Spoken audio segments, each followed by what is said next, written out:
Hi guys, greetings from Mexico, from a cenote. Isn't that amazing? Today it's about polarities.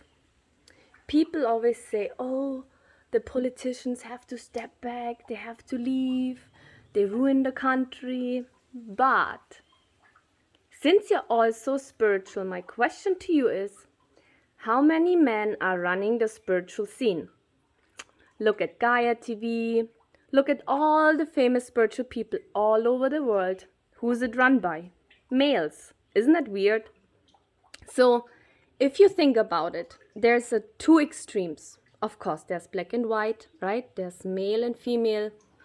But in the world, here on Earth, it's actually right now most dominant by male. I'm not saying it's bad, I'm not saying it's good. I just want you to realize what's going on. So, my question to you is, if you say, oh, the material world has to change, don't you think the spiritual world has to change as well? Why do I say that? If you take a religion, wait, hi. If you take a religion and you go all over the world and you look at in religion who's running the world right now, it's the Catholics, right? It's actually the Vatican. The Vatican is running throughout the world, all over the countries, and is accepted everywhere. But not all cultures are accepted, and not all politicians are accepted in a country. But the funny thing is, even in the Vatican, it's run by males. But even if you just take the spiritual scene, just leave the religion aside, it's mostly run by males. Is that weird or what? Maybe not, maybe yes. But another question to you is, when you look into the spiritual scene, don't you think it's a lot of do's and don'ts, and they tell you what to do and not to do, and then you have to meditate, you have to sit, you should do this, you should do that, and then you totally forget about that we are all different people, that we are all different breeds, that we are all from different parts of the universe, that we are from all different planets and parts of Earth, which means that we have different genes in a way that we like different food, we digest food differently. When we drink water, there's a different kind of water all over the world, and people react to water differently. Like people in India can drink the tap water, but if a German person would go to India and drink the tap water, they would get like really sick. I was in Paraguay, there was an old man sitting in the boat and he was drinking the water of the river.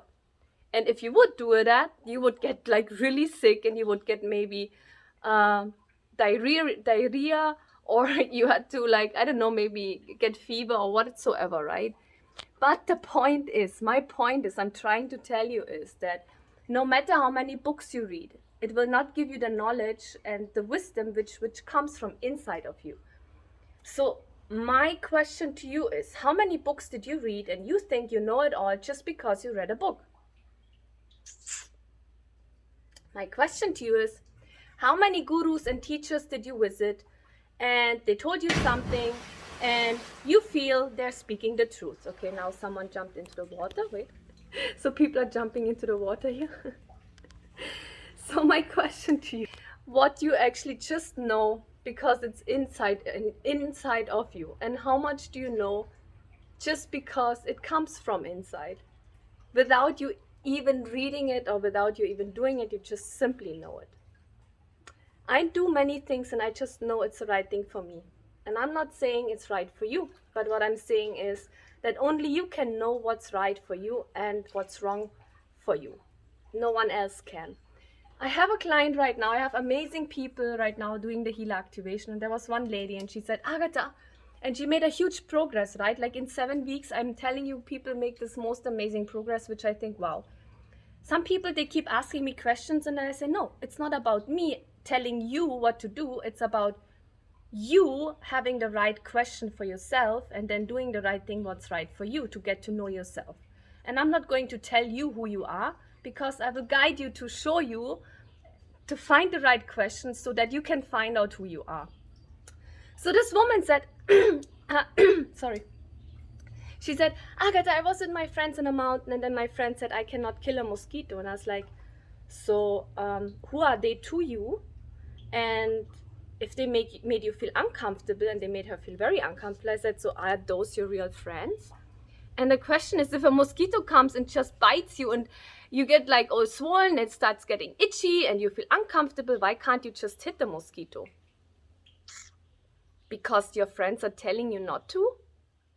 I'm not saying to kill an animal, but if a mosquito or whoever it is makes you feel uncomfortable, set your boundaries and make sure that you're feeling good about yourself, whatever it is. So I told her, I said, so girl, you need to set your boundaries and you need to tell your friends to shut up and you do whatever you need to do. But the question is, if the mosquito bites you, what can you do that the mosquito doesn't bite you? There's like, for example, like lemon oil, natural one, and you can just rub it on your skin, or you can wash yourself with lemon oil or with some other, I mean, there are some other sprays. I don't like chemicals, but you can use it and then the mosquitoes won't bite you.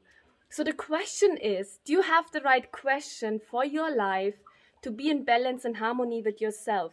And no one can tell you what's spiritual and not.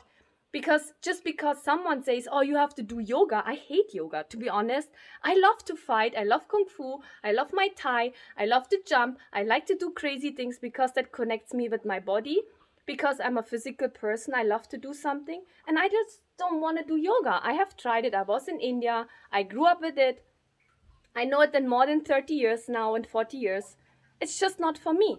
And just because someone says to you, you should do yoga, doesn't mean you have to do it. But you know what? You can try it out and see how you feel. And then you will finally find something which suits your body, which suits your needs, which suits just you for who you are. If a guy wants to do a ballet dance, why not? If he's born for that and he can do it, why not?